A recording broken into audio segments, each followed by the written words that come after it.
نحمدہ ونصلی علی رسولہ الکریم اما بعد فاعوذ باللہ من الشیطان الرجیم بسم اللہ الرحمن الرحیم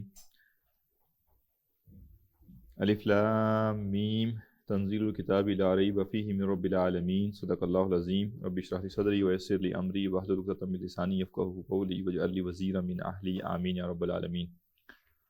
فصل فی سجود التلاوہ، سجدہ تلاوت کے بارے میں فصل۔ وَهُوَ مِمَّا يَتَأَكَّدُ الْاعْتِنَاءُ بِهِ، اور یہ ان کاموں میں سے ہے جن کا بہت اہتمام کرنا چاہیے۔ فَقَدْ أَجْمَعَ الْعُلَمَاءُ عَلَى الْأَمْرِ بِسُجُودِ التِّلَاوَةِ، علماء کا اس بات پر اتفاق ہے، اجماع ہے کہ سجدہ تلاوت کا حکم دیا گیا ہے۔ وَاخْتَلَفُوا فِي أَنَّهُ أَمْرُ اسْتِحْبَابٍ أَمْ إِيجَابٍ، البتہ اہل علم نے اس معاملے میں اختلاف کیا کہ یہ جو حکم ہے یہ استحباب کے درجے کا ہے یا وجوب کے درجے کا ہے، یعنی مستحب ہے سجدہ تلاوت یا واجب ہے۔ فقال الجماہیر لیس بواجب بل مستحب، جمہور کا موقف یہ ہے کہ یہ واجب نہیں بلکہ مستحب ہے۔ وہذا قول عمر بن الخطاب رضی اللہ عنہ وابن عباس وعمران بن حسین ومالک والاوزاعی والشافعی واحمد واسحاق وابی ثور وداود وغیرہم، ان سب اہل علم کا یہی موقف ہے۔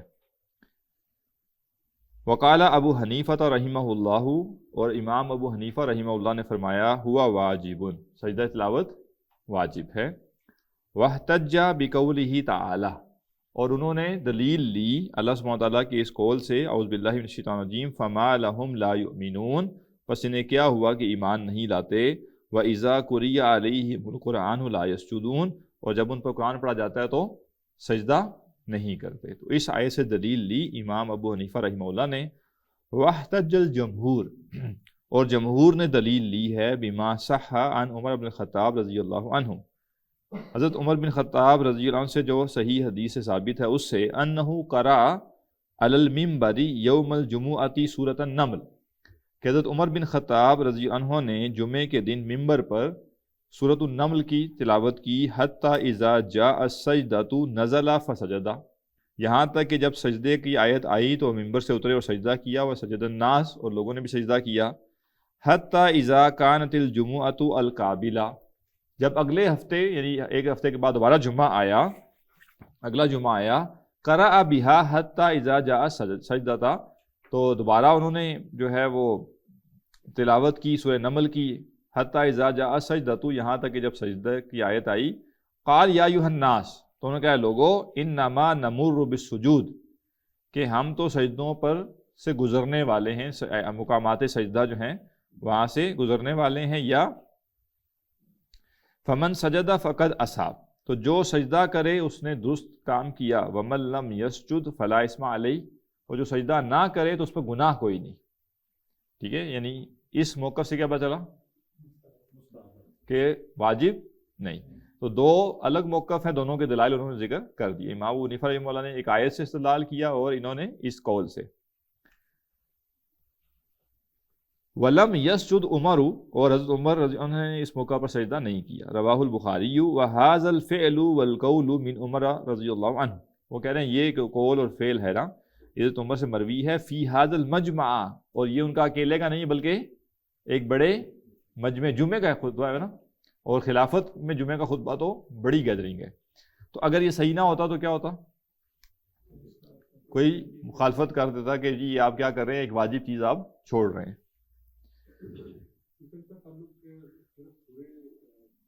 نہیں، سجدے سے، سجدے سے۔ وَأَمَّا الْجَوَابُ عَنِ الْآيَةِ فِي هَذَا الْمَجْمَعِ دَلِيلٌ ظَاهِرٌ، اتنے بڑے مجمع میں یہ بات بڑی واضح دلیل ہے۔ وَأَمَّا الْجَوَابُ عَنِ الْآيَةِ، اور جہاں تک جواب ہے اس آیت کا، الَّتِي احتج بها ابو حنیفہ رضی اللہ عنہ، جو کہ جس سے دلیل لی ہے امام ابو حنیفہ رحمہ اللہ نے، فظاہر، تو بات بڑی واضح ہے، لأن المراد ذمهم على ترک السجود تکذیبا، کہ اس آیت میں جو مذمت ہے وہ سجدہ نہ کرنے پر مذمت ہے جو جھٹلانے کی وجہ سے ہے، یعنی مشرکین مکہ گویا وہ کہہ رہے ہیں ان کو خطاب ہے، اور وہ چونکہ اس قرآن کے اوپر ایمان ہی نہیں لائے تو اس بنیاد پہ وہ ذم ہے۔ نہ کہ اس آیت میں ان لوگوں کی مذمت کی گئی ہے جو قرآن سنتے ہیں اور سجدہ تلاوت نہیں کرتے، کیونکہ ایسے لوگ وہاں پہ موجود نہیں تھے جب قرآن نازل ہو رہا تھا، تو ایسے لوگ موجود نہیں تھے کہ جو قرآن سنیں اور سجدہ تلاوت آئے اور سجدہ تلاوت نہ کریں۔ اصل میں وہ کون لوگ ہیں جن کے بارے میں کہا جا رہا ہے؟ مشرکین مکہ، کہ وہ قرآن سنتے بھی ہیں اور سجدے میں نہیں گرتے۔ کما قال تعالی بعدہ، جیسے اللہ تعالیٰ نے اس کے بعد فرمایا بل الذین کفروا یکذبون، بلکہ جنہوں نے کفر کیا وہ جھٹلاتے ہیں۔ وثبت فی صحیحین، صحیحین میں یہ حدیث ثابت ہے عن زید بن ثابت رضی اللہ عنہ، حضرت زید بن ثابت رضی اللہ عنہ سے انہ قرأ علی النبی صلی اللہ علیہ وسلم، کہ انہوں نے نبی صلی اللہ علیہ وسلم کے سامنے تلاوت کی والنجم، سورہ نجم۔ یہ ایک اسلوب ہے کہ قرآن کی کسی بھی سورت کا نام لینے کے بجائے اس کا جو پہلا لفظ ہے وہ بول کر اس کا مراد لی جائے، ٹھیک ہے نا۔ مثلا سورہ بقرہ ہے تو الف لام میم، البتہ یہ کہ الف لام میم ہے، اس طرح کے جو حروف ہیں یہ کئی جگہوں پہ آتے ہیں تو پھر اس کے آگے ایک لفظ اور بھی پڑھا جاتا ہے۔ ولم یسجد، تو آپ صلی اللہ علیہ وسلم نے سجدہ نہیں کیا، تو یہ دوسری دلیل انہوں نے دی کہ اللہ کے نبی صلی اللہ علیہ وسلم نے بھی ایک موقع پر سورہ نجم کی تلاوت سنی اور سجدہ نہیں کیا۔ وثبت فی صحیحین، اور صحیحین ہی سے یہ بھی ثابت ہے انہ صلی اللہ علیہ وسلم سجد فی النجم، کہ اللہ کے نبی صلی اللہ علیہ وسلم نے سورہ نجم میں سجدہ بھی کیا، یعنی کسی ایک موقع پہ سجدہ کیا اور دوسرے موقع پہ نہیں کیا۔ فدل علی انہ لیس بواجب، تو اس بات سے یہ بات ثابت ہوئی کہ یہ واجب نہیں ہے۔ احناف اس کا جواب یہ دیتے ہیں ان دونوں دلائل کا، وہ کہتے ہیں کہ اس سے یہ ثابت ہوتا ہے کہ سجدہ فوراً نہیں کیا، اس کا امکان ہے کہ بعد میں کیا ہو، ٹھیک ہے۔ اور یہ فرق بھی ہے، آگے آئے گا یہ، احناف کے نزدیک سجدہ تلاوت فوراً کرنا ضروری نہیں ہے، بعد میں بھی کر سکتے ہیں، اگرچہ اس وقت کرنا زیادہ بہتر ہے۔ جو دیگر فقہاء ہیں وہ کہتے ہیں کہ سجدہ تلاوت اسی وقت ہے، جس وقت آپ نے آیت سنی ہے اسی وقت آپ نے سجدہ کرنا ہے۔ بہرحال جو سمجھنے کی بات ہے وہ یہ کہ دو موقف ہیں، جمہور کے نزدیک سجدہ تلاوت مستحب ہے، واجب نہیں ہے، اور احناف کے نزدیک واجب ہے۔ فصل فی بیان عدد السجدات و محلھا، بس ضمناً میں یہ عرض کر دوں، وہ ویسے تو آپ لوگوں کے سامنے یہ بات واضح طور پہ آ چکی ہوگی، اکثر لوگ کہتے ہیں نا کہ علماء کا اختلاف کیوں ہے، اتفاق کیوں نہیں کر لیتے ہر معاملے میں، تو آپ کے سامنے دونوں طرح کے دلائل ہیں، ٹھیک ہے۔ یعنی ایسا تو نہیں ہے نا کہ دونوں نے اپنی مرضی کی ہے، ایک نے قرآن کی ایک آیت سے ایک بات لی اور دوسرے جو ہے وہ احادیث سے لے رہے ہیں، اور اس کے بعد پوری امت جو گزری ہے وہ ایسا ہوا نہیں ہے کہ ساری کی ساری امت نے کہا ہاں یہ آپشن اے ہی صحیح ہے، یہ آپشن بی ہی صحیح ہے۔ ایک بڑی تعداد کو آپشن اے صحیح لگ رہا ہے، ایک بڑی تعداد کو آپشن بی صحیح لگ رہا ہے، لہٰذا یہ وہ اختلاف ہے جس کو آپ ختم نہیں کر سکتے، یہ چلے گا اور جاری رہے گا، اور آج تک ہے اور آگے بھی یہ جاری رہے گا۔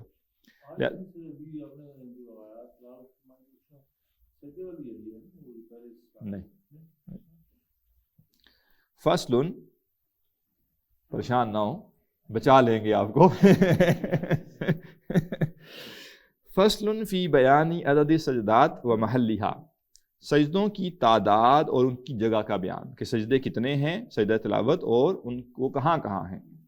اما عددھا المختار، جہاں تک سجدہ تلاوت کی تعداد ہے جس کو اختیار کیا گیا ہے، الذی قالہ الشافعی رحمہ اللہ والجماہیر، تو وہ رائے جو امام شافعی کی ہے اور جو جمہور فقہا کی ہے، انہا 14 سجدۃ، سجدہ تلاوت کتنے ہیں؟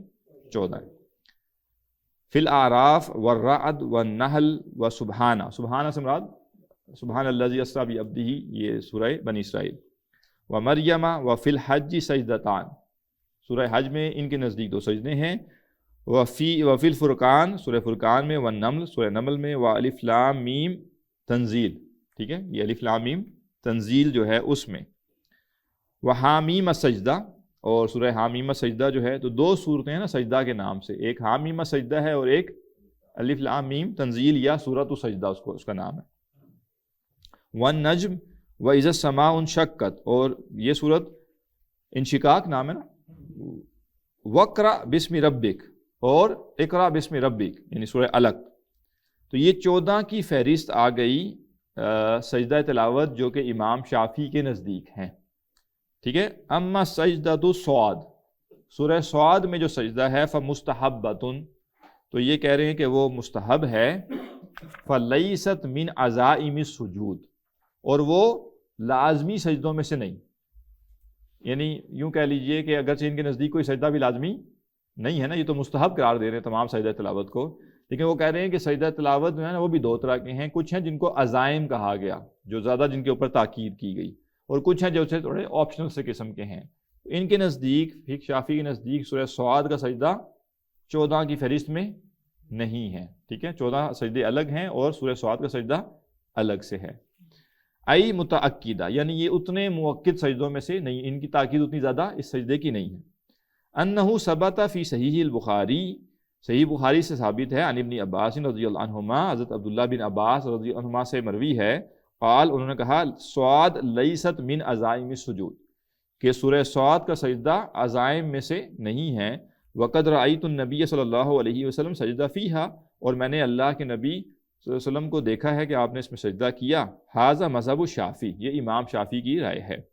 ومن قال مثلہ, اور ان سب کی بھی جنہوں نے امام شافعی کے موافق کہا. وقال ابو حنیفہ, امام ابو حنیفہ رحمہ اللہ کی رائے یہ ہے, ہی 14 ایضاً, ان کے نزدیک بھی سجدے کتنے؟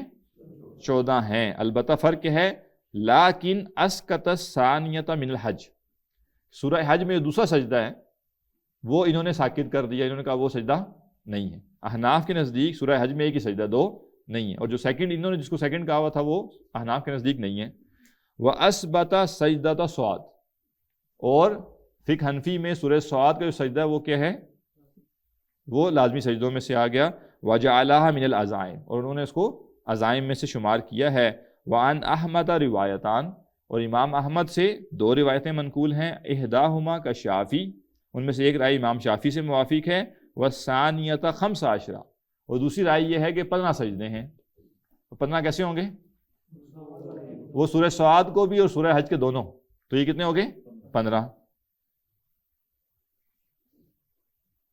زیادہ صاد, انہوں نے سورہ صاد کے سجدے کو اضافہ کیا. وہو قول ابی العباس ابن شریح, اور یہ ابو العباس ابن شریح کا قول ہے.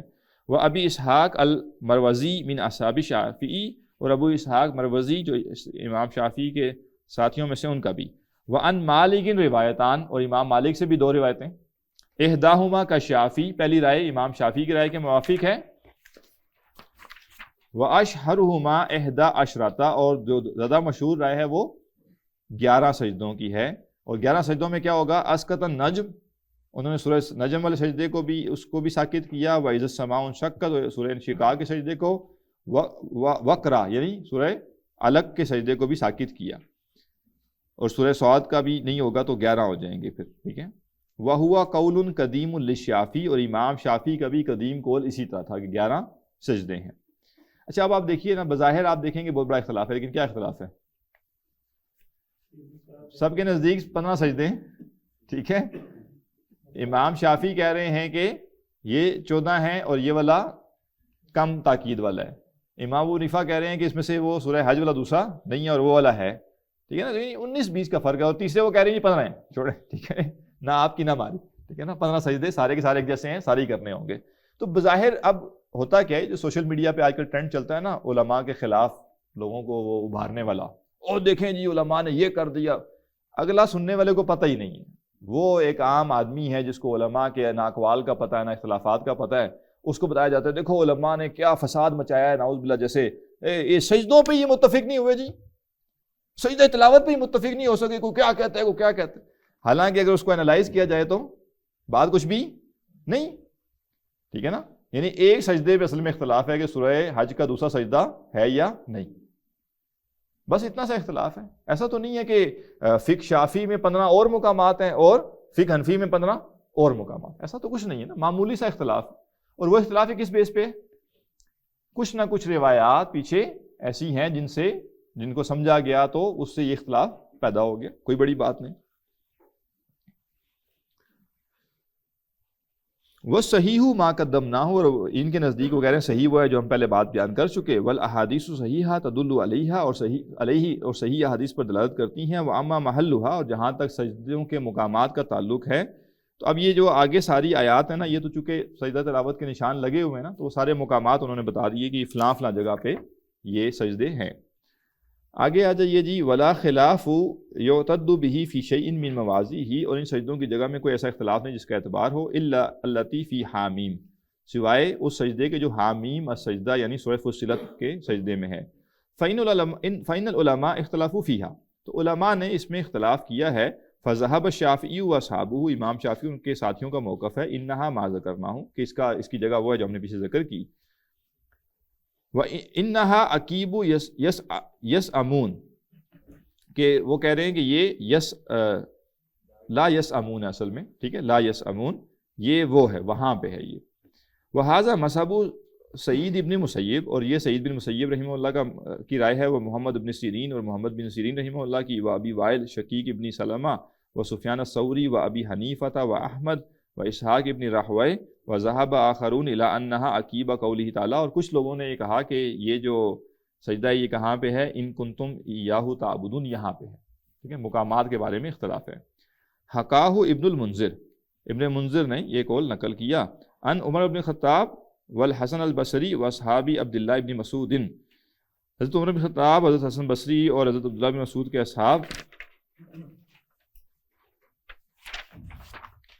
و ابراہیم النخعی و ابی صالح و طلحہ ابن مصرف و زبیر ابن الحرث و مالک ابن انس واللیث ابن سعد وہو وجہ لبعض اصحاب شافعی، یہ سب لوگ اور امام شافعی کے جو بعض ساتھی ہیں ان کے نزدیک بھی یہی قول ہے. حکاہ البغوی فی التہذیب، امام بغوی نے اسے التہذیب اپنی کتاب میں نقل کیا ہے. واما قول ابی الحسن علی بن سعید العبدی من اصحابنا، اور کہتے ہیں رہا معاملہ وہ جو ابو الحسن علی بن سعید العبد جو ہمارے ساتھیوں میں سے ان کا قول ہے. فی کتاب ہی الکفایۃ فی اختلاف الفقہاء، جو انہوں نے اپنی کتاب الکفایہ فی اختلاف الفقہاء میں لکھا ہے. ان دنا ان سجدۃ النمل کہ ہمارے نزدیک سورہ نمل کا سجدہ ہی عند قولہ تعالیٰ، اس قول اللہ تعالیٰ کے اس قول پر ہے. وَيَعْلَمُ مَا يُخْفُونَ وَمَا يُعْلِنُونَ. وقال هذا مذہب اکثر الفقہاء، اور انہوں نے کہا کہ اکثر فقہاء کا یہی مذہب ہے کہ یہاں سجدہ ہے. وقال مالک، امام مالک نے کہا ہی عند قولہ تعالیٰ رب العرش العظیم. تو دو صورتیں ہیں جن کے مقامات میں اختلاف ہے کہ سجدہ کس مقام پر ہے. فَهَذَا الَّذِي نَقَلَهُ عَنْ مَذْهَبِنَا، تو یہ بات ہے جو انہوں نے ہمارے مذہب کی طرف منسوب کی ہے. وہ مذہبی اکثر فقہاء، اور اکثر فقہاء کے مذہب کی طرف منسوب کی. غیر معروف، وہ کہہ رہے ہیں یہ معروف بات نہیں ہے. ولا مقبول، اور نہ یہ مقبول ہے. بل غلط ظاہر، بلکہ یہ کہ یہ رائے بالکل غلط ہے، ایسا نہیں. وَهَذِهِ كُتُبُ أَصْحَابِنَا مُصَرِّحَةٌ، اور ہمارے جو اصحاب ہیں ان کی کتابیں بڑی واضح ہیں. بِأَنَّهَا عِندِ قَوْلِهِ تَعَالَى رَبُّ الْعَرْشِ الْعَظِيمِ کہ سورہ نمل کا جو سجدہ ہے وہ رب العرش العظیم اس جگہ پہ ہے. فصل حکم سجود التلاوہ، سجدہ تلاوت کا حکم. حکم سجود التلاوتی حکم صلاۃ النافلہ، سجدہ تلاوت کا جو حکم ہے وہ ویسا ہی ہے جیسا نفلی نماز کا حکم ہے. کس معنی میں؟ فی اشتراطی طہارہ، طہارت کے مشترک ہونے کے معاملے میں. یعنی جیسے نفلی نماز کے لیے طہارت چاہیے ویسی طہارت سجدہ تلاوت کے لیے چاہیے. عن الحدث، حدث سے، حدث کہتے ہیں عدم وضو کی حالت کو. کوئی شخص وضو کی حالت میں نہیں ہے تو کس حالت میں ہے؟ حدث کی حالت میں ہے. اور پھر آگے حدث کی دو قسمیں، حدث اصغر بھی ہے اور حدث اکبر بھی ہے. وعن النجاسہ، اور نجاسہ سے پاک ہونا ضروری بھی ہے. وفی استقبالہ القبلہ، اور استقبال قبلہ بھی، قبلہ رخ ہونا بھی ضروری ہے. وستر العورہ، اور ستر چھپانا بھی ضروری ہے. تو جو شرطیں نفلی نماز کی ہیں وہ ساری شرطیں سجدہ تلاوت کی بھی ہیں. فَتَحْرُمُ عَلَىٰ مَن بَدَنِهِ نَجَاسَةٌ، تو سجدہ تلاوت اس شخص پر حرام ہے جس کے بدن پر نجاست ہو. او ثوبہ نجاسہ، یا جس کے کپڑوں پر نجاست ہو. غیر معفو عنہا، کتنی نجاست؟ محض نجاست سے ممانعت نہیں ہوتی، بہت مائنر سی مقدار میں نجاست ہو تو اس کو دین نے معاف کی ہے. کیوں معاف کی ہے؟ بہت معمولی سی نجاست کیوں معاف کر دیا کہ چلو اس کی خیر ہے؟ کیونکہ یہ اتنے صاف ستھرے ماحول یہ آج کل ہی ممکن ہے. ٹھیک ہے، اور یہ آج کل بھی انسانیت میں سے 1% کے لیے. 99% جس طرح کے ماحول میں رہتے ہیں، گلی سے گزر رہے ہیں، تنگ سی گلی ہے، ادھر سے ایک بھینس گزر رہی ہے، اور گزرتے گزرتے اس نے اپنا کام کر دیا. تو اب ایک شخص کہے ہو ایک چھینٹا بھی پڑ گیا تو کپڑے ناپاک ہو گئے، تو پھر تو لوگوں کے لیے مسائل بہت بڑھ جاتے. تو دین نے ایک رعایت کی، آسانی رکھی. اور وہ آسانی کیا ہے کہ بہت ہی مائنر سی مقدار ہو نجاست کی تو اس سے کپڑے ناپاک نہیں ہوتے، اور اتنا بچاؤ پاسبل بھی نہیں ہوتا تھا. تو بعض اوقات دین کو پڑھتے ہوئے لوگ یہ بھول جاتے ہیں کہ دین 2025 اسلام آباد کے لیے نہیں آیا، دین 14 صدیوں بلکہ قیامت تک کے لیے آیا، اور ہر دنیا کے ہر خطے کے لیے آیا ہے.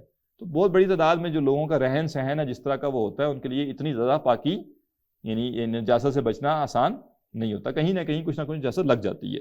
تو اس لیے وہ کہہ رہے ہیں کہ وہ نجاست غیر معفو عنہا، جس کو شریعت نے جس کی رعایت نہیں کی، انہوں نے کہا نہیں یہ زیادہ نجاست ہے اور اس سے کپڑے ناپاک ہو جائیں گے۔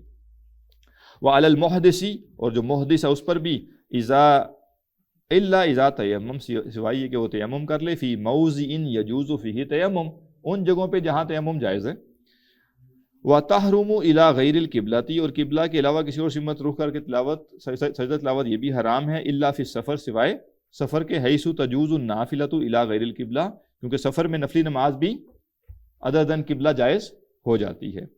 وَهَذَا كُلُّهُ مُتَّفَقٌ عَلَيْهِ، اور یہ سب باتیں ایسی ہیں جن کے اوپر اہل علم کا اتفاق ہے، اس میں کوئی خلاف نہیں۔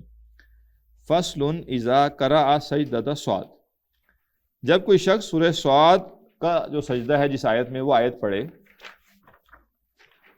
فَمَنْ قَالَ إِنَّهَا مِنْ عَزَائِمِ السُّجُودِ، تو جس کی رائے یہ ہے کہ یہ لازمی سجدوں میں سے ہے، قال یسجد، تو پھر سجدہ وہاں کرنا ہوگا، سواء قرأها فی الصلاۃ او خارجہا، چاہے اس نے نماز میں تلاوت کی ہے چاہے نماز سے باہر تلاوت کی ہے، کسائر سجدات، جیسے باقی سارے سجدے ہیں۔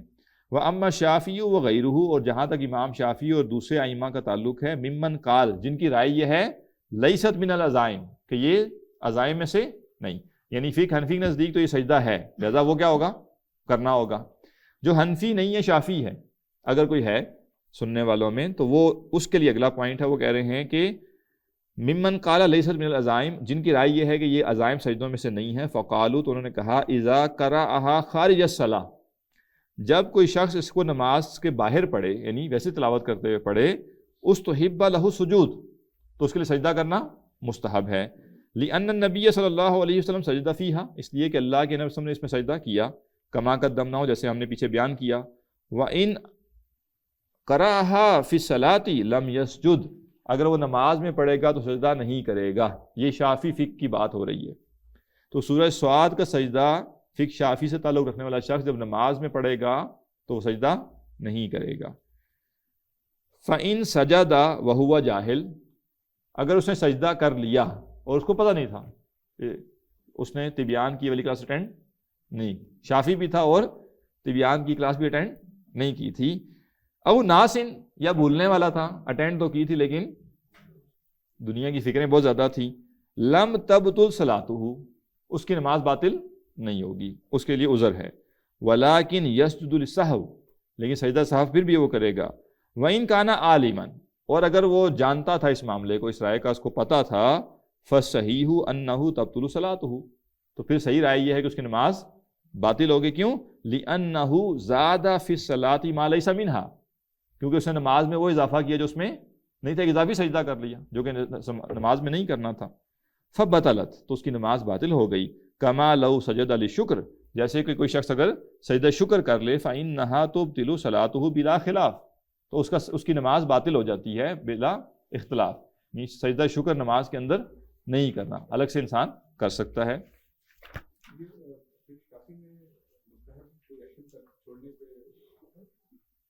نہیں، مسئلہ یہ ہے کہ ایک وہ کہہ رہے ہیں چونکہ سورہ صاد کا سجدہ نہیں ہے، اب آپ نے نماز میں کیا تو آپ نے کیا کیا، اضافی کام کر لیا، تو اضافی کام کرنے سے کیا ہوا، نماز باطل ہو گئی۔ وہ کہہ رہے ہیں نماز کے باہر تو مستحب ہے کرنا، لیکن نماز میں نہیں کیا جائے گا، اور اگر کوئی کرے گا تو نماز باطل ہو جائے گی۔ لیکن یہاں بھی انہوں نے ایک آفر نکال دی، ٹھیک ہے، اور وہ کیا ہے، وَالثَّانِي، دوسری رائے یہ ہے، لا تبطل، نہیں باطل ہوتی بھائی، ٹھیک ہے نا، تو کسی نے کرنا ہی کرنا ہے تو پھر اس رائے پہ آ جائے پھر وہ، ٹھیک ہے۔ لِأَنَّ لَهُ تَعَلُّقًا بِالصَّلَاةِ، وہ کہہ رہے ہیں اس لیے کہ اس کا نماز کے ساتھ ایک تعلق ہے، یعنی نماز میں وہ عمل کرنے سے نماز باطل ہوگی جس کا نماز سے کوئی تعلق نہیں ہے، یعنی ایک شخص نماز میں ویسے ہی ایک سجدہ اور کر لے، سجدہ شکر، تو سجدہ شکر کا نماز سے کوئی تعلق نہیں ہے، اس سجدے کا نماز سے تعلق ہے، وہ کیا ہے کہ وہ قرات جس پر اس نے سجدہ کیا وہ قرات نماز کے اندر ہوئی ہے، لہذا وہ سجدہ کر رہا ہے، تو اس لیے وہ کہہ رہے ہیں کہ دوسری رائے فقہ شافعی میں بھی کیا ہے، اس میں بھی دوسری رائے پائی جاتی ہے، اور وہ یہ ہے کہ بھئی نماز کی باطل نہیں ہوگی، کیونکہ آپ نے نماز باطل کرنے کی بنیاد کیا بنائی ہے کہ اس نے نماز میں اضافی کام کیا ہے، وہ کہہ رہے ہیں اضافی نہیں ہے، یہ والا سجدہ کرنا نماز میں اضافی نہیں ہے بلکہ اس کا نماز کے ساتھ تعلق ہے۔ وَلَوْ سَجَدَ إِمَامُهُ فِي صَاد، اور اگر جو امام ہے وہ نماز پڑھا رہا ہے اور اس نے سورہ صاد میں سجدہ کیا، لِكَوْنِهِ يَعْتَقِدُهَا مِنَ الْعَزَائِم، کیونکہ جو امام تھا وہ یہ سمجھ رہا تھا یا اس کی رائے یہ تھی کہ یہ سجدہ واجب سجدوں میں سے ہے، وَالْمَعْمُومُ لَا يَعْتَقِدُ، اور جو پیچھے مقتدی ہے اس کا یہ اعتقاد نہیں ہے، اس کی یہ رائے نہیں ہے، فَلَا يُتَابِعُهُ، تو وہ امام کی مطابقت نہ کرے، بل يُفَارِقُهُ، یا تو امام سے علیحدہ ہو جائے، او يَنْتَظِرُهُ قائمہ، یا پھر وہ اس کے کھڑے ہونے کا انتظار کرے، یعنی امام تلاوت کر سجدہ تلاوت کی آیت تلاوت کر کے سجدے میں جائے گا، واپس کھڑا ہو جائے گا اور یہ شخص کھڑا رہے گا۔ وَإِذَا انْتَظَرَهُ، اور جب مقتدی امام کا انتظار کرے، هَلْ يَسْجُدُ لِلسَّهْوِ، تو کیا اس پر سجدہ سہو واجب ہوگا؟ فِيهِ وَجْهَانِ لِأَصْحَابِنَا، اس میں وہ کہہ رہے ہیں ہمارے اصحاب جو ہیں ان کی دو آراء ہیں، أَظْهَرُهُمَا أَنَّهُ لَا يَسْجُدُ، ان میں سے زیادہ واضح قول یہ کہ سجدہ سہو نہیں کرے گا۔ تو یہ سب مسائل کس کے لیے؟ فقہ شافعی سے تعلق رکھنے والے لوگوں کے لیے۔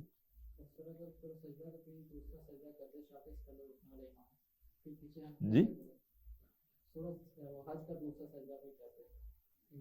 ہاں، یہ کسی مفتی صاحب سے پوچھنا پڑے، میرے ذہن میں نہیں آیا کہ میں اس کو پڑھ کے آتا۔ فصل فی من یسن لہ السجود، فصل کہ سجدہ سجدہ تلاوت کن لوگوں کے لیے مسنون ہے، ٹھیک ہے، سجدہ تلاوت کس نے کرنا ہے۔ اعلم انہ یسن للقاری المطہر بالماء او التراب، جان لو کہ سجدہ تلاوت جو ہے وہ مسنون ہے اس قاری کے لیے جو پانی یا مٹی سے پاک ہو۔ اگر کوئی تلاوت کر رہا ہے اور وہ وضو کی حالت میں نہیں ہے تو وہ آؤٹ ہو گیا اس سے، ٹھیک ہے، ان کے نزدیک وہ، کیونکہ سجدہ تلاوت کے لیے کیا چاہیے؟ طہارت چاہیے، اور تلاوت کے لیے طہارت ضروری نہیں ہے، ٹھیک ہے، تو بالکل ممکن ہے کہ کوئی شخص وضو کی حالت میں نہیں ہے اور وہ ظاہر زبانی کر رہا ہوگا نا، اب دیکھ کے تو نہیں کر رہا ہوگا، تو تلاوت کر رہا ہے، اب سجدہ تلاوت آ گیا تو اب وہ اس کے لیے سجدہ تلاوت ان کے مطابق ابھی نہیں ہے، باقی آگے گفتگو چل رہی ہے۔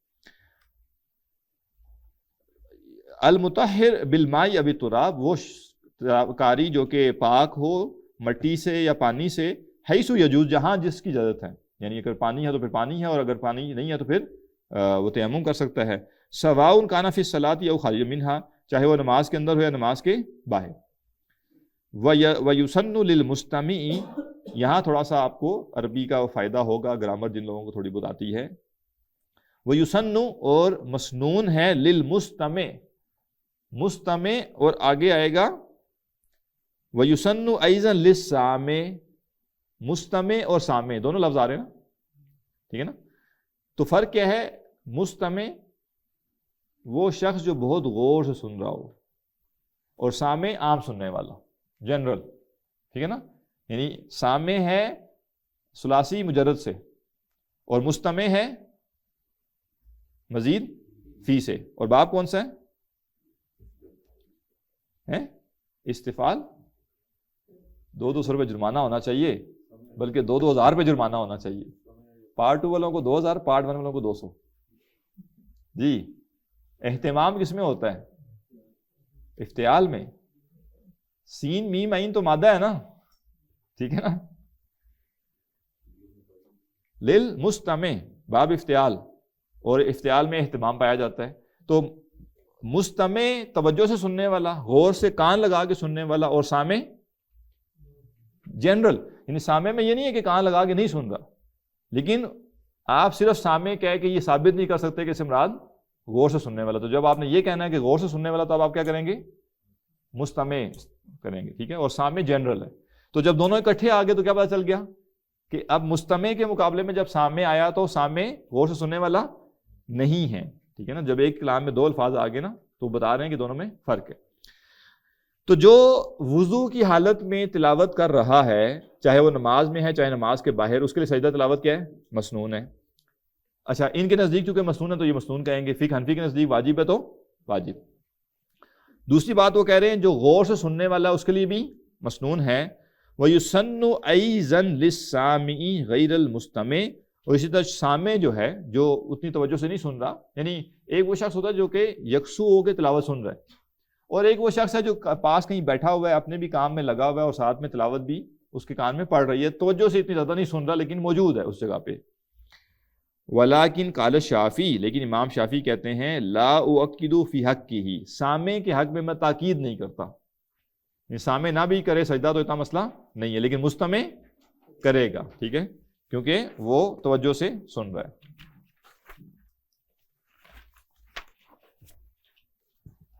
کما اؤکد فی حق المستمع، جیسے میں تاکید کرتا ہوں توجہ سے سننے والے کے لیے، ھذا ہوا صحیح، یہی قول صحیح ہے۔ وقال امام الحرمین من اصحابنا، کہہ رہے ہیں ہمارے اصحاب میں سے امام الحرمین نے کہا، لا یسجد السامع، سامع کے لیے سجدہ نہیں ہے، والمشہور الاول، اور مشہور قول پہلا ہی ہے، وسواء کان القاری فی الصلاۃ، کہ وہ خارج منہا، اور برابر ہے کہ جو پڑھنے والا ہے وہ نماز میں ہو یا نماز سے باہر، یسن للسامع والمستمع السجود، سامع اور مستمع دونوں کے لیے سجدہ مسنون ہے، وسواء سجد القاری ام لا، اور برابر ہے چاہے قاری خود سجدہ کرے یا نہ، عین ممکن ہے کہ جو تلاوت کر رہا ہے وہ نہ سجدہ کرے، تو سننے والے کے لیے پھر بھی کیا ہے، سجدہ ہے، ٹھیک ہے نا، وہ کہہ رہے ہیں کہ سننے والے کے لیے پھر بھی سجدہ ہے، جس نے نہیں کیا پڑھتے ہوئے وہ اس نے غلط کیا نا، سننے والا تو کرے گا۔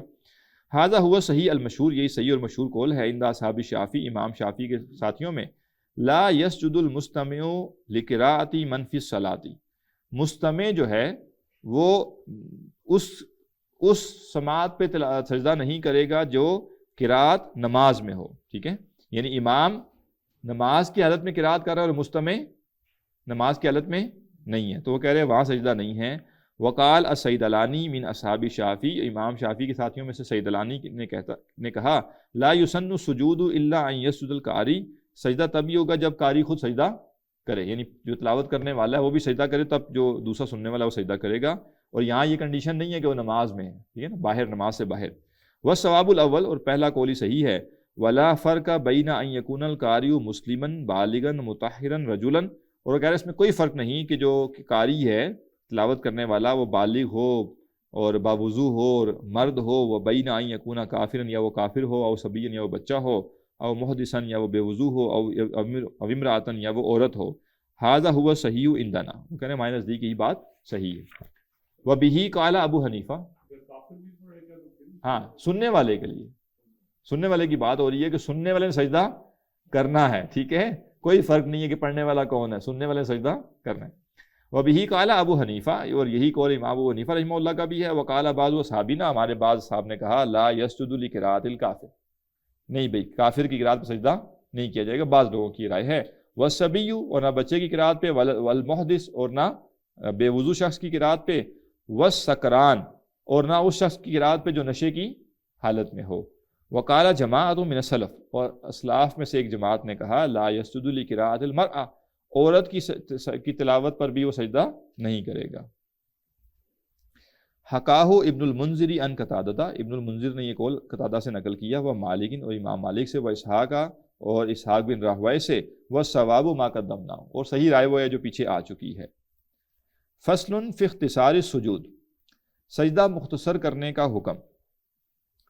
وَهُوَ أَن يَقْرَأَ آیَةً أَوْ آیَتَيْنِ ثُمَّ يَسْجُدْ، اس سے مراد یہ ہے کہ آدمی ایک آیت یا دو آیتیں پڑھے اور پھر سجدہ تلاوت کر لے، یعنی ایک تو یہ ہے نا کہ کسی شخص نے نماز پڑھی اور نماز میں قرآن کا وہ حصہ پڑھا جہاں سجدہ تلاوت کی آیت آ گئی تو وہ آیت پڑھے گا اور سجدہ کرے گا، لیکن یہ بات یہاں ہو رہی ہے اس معنی میں کہ کوئی شخص قرآن کھولے تلاوت کرنے کے لیے اور وہ شروع کہاں سے کرے، سجدہ تلاوت والی آیت سے ایک آیت پہلے یا دو آیتیں پہلے، تو اس کا حکم۔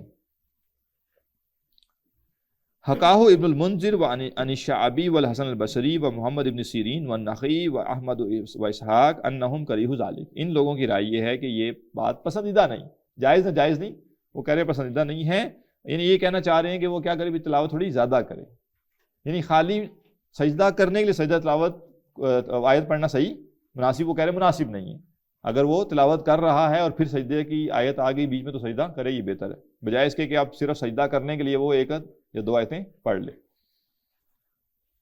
وعن ابی حنیفہ و محمد ابن الحسن و ابی ثور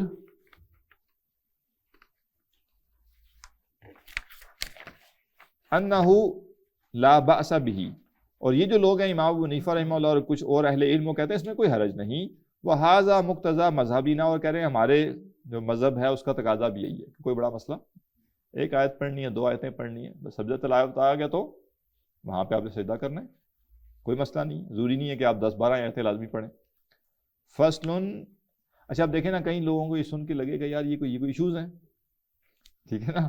لیکن جن لوگوں کے لیے قرآن بہت غیر معمولی ہے قرآن کی تلاوت کرنا، تو ان کے لیے تو یہ چیزیں ہیں.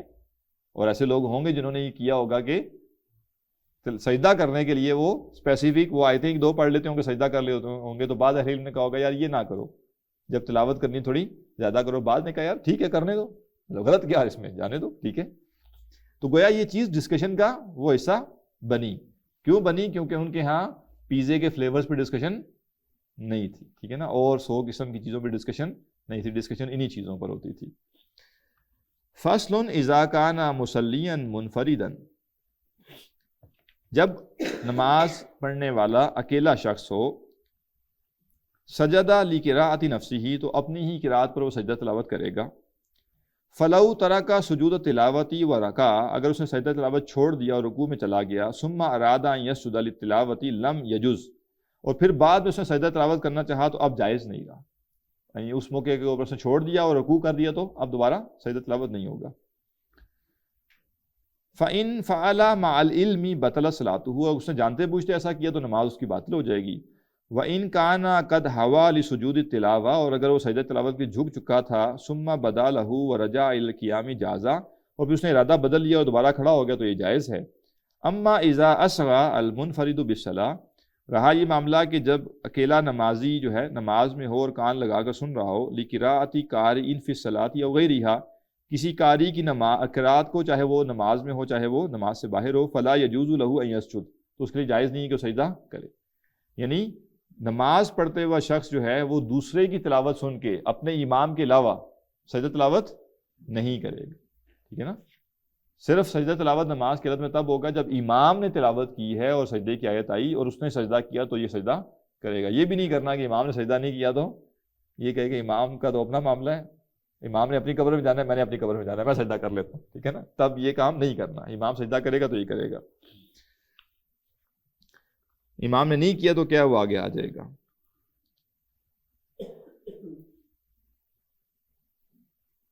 فلا یجوز له ان یسجد، اس کی جائز نہیں کہ سجدہ کرے. ولو سجد مع العلم بطل صلاته، اور اگر اس نے علم کے باوجود سجدہ کیا تو نماز اس کی باطل ہو گئی. اما المصلی فی جماعت، جہاں تک نماز جماعت کے ساتھ نماز پڑھنے والے کا تعلق ہے، فإن کان اماما فهو کالمنفرد، تو اگر وہ امام ہے تو اس کا حکم بھی وہی حکم ہے جو منفرد کا حکم ہے. وإذا سجد الامام لتلاوت نفسه، اور جب امام اپنی قرات کے اوپر سجدہ کرے، وجب علی المأموم ان یسجد معه، تو مقتدی کے لیے ضروری ہے کہ وہ امام کے ساتھ سجدہ کرے. فإن لم يفعل بطل صلاته، اور اگر یہ نہیں کرے گا تو نماز باطل ہو جائے گی. فإن لم يسجد الامام، تو اگر امام سجدہ نہ کرے، لم يجوز للمأموم سجود، تو مقتدی کے لیے سجدہ کرنا جائز نہیں ہے کہ وہ اکیلا سجدہ کر لے. فإن سجد بطل صلاته، اگر اس نے نماز میں سجدہ کر لیا جبکہ امام سجدے میں نہیں گیا تھا تو اس کی نماز باطل ہو جائے گی. ولیکن یستحب ان یسجد، لیکن اس کے لیے یہ پسندیدہ ہے کہ وہ سجدہ کرے اذا فرغ من الصلاۃ، کب؟ جب نماز سے فارغ ہو جائے. امام صاحب اپنے ہی کسی اس میں تھے، انہوں نے نہیں کیا سجدہ تو ٹھیک ہے، نہ صحیح، نماز پوری کرے ان کے پیچھے اور نماز ختم کر کے پھر سجدہ تلاوت کر لے. ولا یتعقد، اور اس سجدے کی زیادہ تاکید نہیں ہے. ولو سجد الامام، اور اگر امام نے سجدہ تلاوت کیا، ولم یعلم المأموم، یہ اہم مسئلہ ہے، بعض کا اسپیکر کی آواز نہیں آ رہی ہوتی، پتہ نہیں چلتا مقتدیوں کو، تو وہ کہہ رہے ہیں کہ اگر امام نے سجدہ تلاوت کیا، ولم یعلم المأموم، اور جو مقتدی تھے ان کو پتہ چلا ہی نہیں، حتی رفع الامام رأسہ من السجود، یہاں تک کہ امام نے سجدہ تلاوت کر کے سر اٹھا لیا سجدے سے، فہو معذور فی تخلفہ، تو اب مقتدی معذور ہے، وہ نہیں کر سکا سجدہ تو کوئی مسئلہ نہیں، خیر ہے. ولا یجوز ان یسجد، اب جائز نہیں ہے کہ آپ مقتدی سجدہ کرے. اچھا جی چلے امام صاحب کا تو ہو گیا، اب پتہ چلا مجھے کہ امام صاحب نے کیا تو میں بھی کر لوں، نہیں، امام کے ساتھ کر سکتے ہیں، امام کے بعد نہیں کر سکتے. ولو علم، اگر اسے بعد میں پتہ چل جائے، والامام بعد فی السجود، اور امام ابھی سجدے میں ہی ہو، وجب السجود، تو سجدہ واجب. یعنی اگر امام سجدے میں چلا گیا، مقتدی کو پتہ نہیں چلا، جیسے اس کو پتہ چلا، اس نے دیکھا امام ابھی سجدے کی حالت میں ہی ہے تو وہ سجدے میں چلا جائے. فلو ہوا الی السجود، اور اگر وہ سجدے کے لیے جھکا، فرفع الامام رأسہ، اور امام نے سر اٹھا لیا، یہ ابھی سجدے میں جا رہا تھا وہ واپس آ رہا تھا، ٹھیک ہے، تو اب کیا ہوگا؟ یرفع معہ، اب یہ نہ کرے کہ اچھا میں سجدہ اپنا کر لوں، جیسے بعض لوگ کیا کرتے ہیں کہ وہ مسجد داخل ہوتے ہیں نا تو امام رکوع میں ہوتا ہے، تو جلدی جلدی آ کے وہ اللہ اکبر کر کے رکوع میں جانے لگتے ہیں، تو امام رکوع سے اٹھ جاتا ہے، تو وہ پہلے اپنا پورا رکوع کرتے ہیں، ٹھیک ہے نا، رکوع اپنے ساتھ لے کر آ رہے ہوتے ہیں نا وہ، ٹھیک ہے نا، وہ اٹیچ کر لیتے ہیں نماز کے ساتھ تو اس سے اپنے آپ کو بندہ دھوکہ دے سکتا ہے، نماز میں وہ نہیں شامل ہوگا، ٹھیک ہے نا۔ تو رکوع ہو یا سجدہ ہو وہ کب ہے؟ جب دونوں ایک پوزیشن میں آ جائیں، یہ نہیں ہے کہ امام اٹھ رہا ہے سجدے سے اور یہ سجدے میں جا رہا ہے، تو اگر آدھا جھک بھی گیا انسان، نیچے بیٹھ بھی گیا، لیکن جیسے ہی وہ بیٹھا اور ابھی سجدے تک نہیں پہنچا تھا، اس کا سر زمین سے ٹچ نہیں ہوا تھا اور امام کی تکبیر سن لی اس نے، یا اسے پتہ چل گیا کہ امام سجدے سے واپس اٹھ گیا، تو یہ بغیر سجدہ کیے اٹھ جائے گا، کیونکہ امام کی پیروی کرنا ضروری ہے۔ اور خاص طور پہ رکوع میں یہ بات بہت ہمیں اس کا خیال کرنا چاہیے۔ کئی لوگ یہ کرتے ہیں، کئی لوگ تو یہ بھی کرتے ہیں کہ انہوں نے جیسے ہی اللہ اکبر کہا، ابھی وہ جھکے بھی نہیں تھے، امام رکوع سے اٹھ گیا، وہ پھر بھی اپنا رکوع کر لیں گے، ٹھیک ہے نا، اور پھر رکوع کر کے وہ سمجھیں گے کہ میں نے یہ رکعت پا لی۔ تو یہ نماز میں اس طرح کے جگاڑ ٹھیک نہیں ہے کہ ہم اپنے پاس سے فقہ کے احکامات کو پس پش ڈال کے کچھ کر لیں۔ وَقَذَا الضَّعِيفُ الَّذِي هَوَى مَعَ الْإِمَامِ، اور یہی حکم اس کمزور شخص کا بھی ہے جو امام کے ساتھ جھکا، اذا رفع الامام، پھر امام نے سر اٹھا لیا، قبل بلوغ ضعیف الی السجود، اس سے پہلے کہ جو کمزور شخص ہے وہ سجدے تک پہنچتا۔ تو کسی کو کوئی تکلیف ہے اور وہ نماز پڑھنے ایسے امام کے پیچھے گیا جس امام نے 120 کی سپیڈ سے سجدہ کر کے واپس اٹھ گیا، تو ایسا ہوتا ہے۔ مجھے ایک جگہ نماز پڑھنے کا اتفاق ہوا، تو امام صاحب نے اتنی ہی تیز کوئی نماز پڑھائی، اتنی تیز کہ وہ نماز کے بعد میں نے کسی سے پوچھا، میں نے کہا ان کی کوئی دکان شان تو نہیں ہے جو یہ بند کر کے آئے ہوئے تھے؟ یعنی میں حیران ہوا کہ اتنی سپیڈ سے کون پڑھاتا ہے، 2-2.5 منٹ میں انہوں نے 4 رکعت پڑھا دی، اور بس وہی ہے کہ سجدے میں جا رہے اٹھ رہے ہیں، رکوع کر رہے ہیں اٹھ رہے ہیں، بس ایسے چل رہا ہے۔ تو وہ کہہ رہے ہیں کہ اگر کوئی کمزور آدمی بیچارہ ایسی کسی جگہ چلا جائے کہ وہ ابھی جھک رہا ہے اور امام صاحب سجدہ کر کے واپس بھی آ گئے، تو اب یہ کیا ہوگا؟ اب یہ سجدہ نہیں کرے گا، یہ نہیں ہوگا کہ یہ کہے کہ او ہو سجدہ تو میرا رہ جائے گا، ٹھیک ہے، رہ گیا تو اب وہ رہ گیا۔ لِسُرْعَةِ الْإِمَامِ وَبُطْءِ الْمَأْمُومِ، یہ 2 الفاظ بڑے زبردست آئے ہیں، یہ ایک حدیث میں بھی ہیں، لِسُرْعَةِ الْإِمَامِ وَبُطْءِ الْمَأْمُومِ، من بطأ به عمله لم یسرع به نسبه۔ سنی ہوئی یہ حدیث؟ نہیں سنی؟ پارٹ 2 والوں سے تو یہ توقع نہیں تھی، بہت مشہور حدیث ہے نا، من بطأ به عمله، جس کا عمل اسے پیچھے کر دے، لم یسرع به نسبه، اس کا نسب اسے آگے نہیں لے جا سکتا، ٹھیک ہے نا۔ یعنی اس دین میں نسب کی اہمیت تب ہے جب انسان کا عمل بھی ٹھیک ہو، پھر نسب ایک اضافی چیز ہے، لیکن اگر عمل پیچھے رہ گیا کسی کا تو نسب اسے آگے نہیں بڑھا سکتا۔ تو سرعہ کہتے ہیں تیزی کو، اور بطء کہتے ہیں پیچھے رہ جانے کو۔ یرجع معہ ولا یسجد، تو مقتدی بھی امام کے ساتھ واپس لوٹے گا، یعنی ضعیف جو ہے وہ سجدے تک نہیں پہنچ سکا کیونکہ امام سریع تھا، تیز تھا، اور معموم جو تھا وہ سست تھا۔ یرجع معہ، اس کے ساتھ واپس لوٹے گا، ولا یسجد، اور سجدہ نہیں کرے گا۔ اما ان کان المصلی معموما، رہا یہ کہ نمازی مقتدی ہو، فلا یجوز ان یسجد لقراءۃ نفسہ، تو اس کے لیے اپنی قرات پر سجدہ تلاوت جائز نہیں۔ یعنی یہ ازیوم کر رہے ہیں کہ ایک مقتدی ہے، اس نے سری نماز میں سورہ فاتحہ کے بعد کوئی سورت بھی پڑھ لی، اور جو سورت پڑھی اس میں سجدہ تلاوت کی آیت آ گئی۔ اب اس نے کہا ہو میں نے تو سجدہ تلاوت والی آیت پڑھ لی ہے یہ نماز میں، اب یہ کہتا ہے کہ چلو امام صاحب تو اپنا لگے رہے، میں سجدہ کر کے واپس آ جاتا ہوں، وہ کہہ رہے نہیں یہ جائز نہیں۔ اور فقہ حنفی میں ویسے ہی مقتدی جو ہے اس نے سورہ فاتحہ بھی نہیں پڑھنی۔ اچھا، اسی سے یاد آیا، پچھلی دفعہ ایک مسئلہ بیان کیا گیا تھا، اس کو میں نے جا کے دوبارہ دیکھا ہے، تو ایسے ہی ہے کہ جو تیسری رکعت میں اگر کوئی شخص جوائن کرتا ہے فقہ حنفی کے مطابق، تو وہ تیسری رکعت جو ہے اس کی، وہ جب اس کو اکیلے پڑھے گا تو اس میں وہ قرات کرے گا، سورہ فاتحہ کے بعد قرات کرے گا۔ البتہ کاؤنٹنگ میں وہ اس طرح سے شمار ہوگی کہ اگر اس میں قاعدہ کرنا ہے تو وہ کرے گا، وہ ایک الگ بحث ہے، لیکن تلاوت وہ کرے گا۔ تو اگر 2 رکعتیں اس کی آخری مس ہو گئی تو وہ کرے گا، سورہ فاتحہ کے بعد قرات کرے گا۔ تو مقتدی جو ہے اپنی قرات پر جو اس نے نماز کے دوران کی ہے، اگر اس نے کی ہے فقہ شافعی کے مطابق، تو وہ سجدہ نہیں کرے گا۔ وَلَا لِقِرَاءَةِ غَيْرِ إِمَامِهِ، اور نہ ہی وہ امام کے علاوہ کسی اور کی قرات پر سجدہ تلاوت کرے گا۔ وہ نماز میں ہے اور پڑھ رہا ہے اور پیچھے کسی نے تلاوت کی اور تلاوت میں سجدہ تلاوت والی آیت بھی آ گئی، تو اب یہ نہیں کہہ سکتا کہ اچھا جی وہ چونکہ میں نے آیت سن لی رہا میں تلاوت سنتے ہوئے میں سجدے میں چلا جاؤں، وہ یہ نہیں کرے گا۔ فَإِن سجدہ بطلت صلاته، اگر اس نے ایسا سجدہ کیا تو نماز کی باطل ہو جائے گی۔ وَتُكْرَهُ لَهُ قِرَاءَةُ غَيْرِ إِمَامِهِ، اور مقتدی کے لیے اپنے امام کے علاوہ کسی اور کی قراءت کو غور سے سننا جو ہے یا اس میں مشغول ہونا یہ مکروہ ہے، مناسب نہیں ہے کہ کوئی شخص جو ہے وہ کہیں سے اس کو کسی قسم کی قراءت کی آواز آئے تو وہ اپنے امام کی قراءت کو چھوڑ کر اس پہ مشغول ہو جائے۔ تو یہاں تک اکتفا کرتے ہیں، انشاءاللہ اگلی کلاس میں اس سے آگے پڑھیں گے۔ سبحانک اللہم و بحمدک، نشہد ان لا الہ الا انت، نستغفرک و نتوب الیک۔